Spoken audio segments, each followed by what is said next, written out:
এই তোমরা কে আসলে কোন জায়গা থেকে তোমরা হাতে কি এখানে খাড়াও তোমরা তোমাদের হাতে কি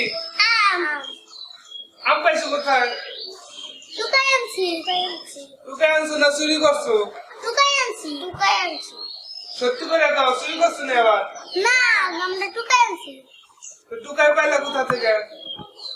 আমতলা থেকে তোমরা গাছ উঠতে পারো না না কেন না গাছ উঠতে শিখো নাই হ্যাঁ আবার চুরি করে আনছো না গাছ উঠতে না আমরা তো গাছে উঠা পারি না তাই শুরু জানি কি করো আমাদের কি করবা আর ওই হাতে কি তোমার হাতে কি ওটা কি মুসাতে কি করবা মাখাই খাবো আমের সাথে আমের সাথে মুসা মাখে খাবা হ্যাঁ কেমন লাগে তা মজা তাই হ্যাঁ আচ্ছা যাও তাহলে মাখে খাও আচ্ছা আল্লাহ হাফেজ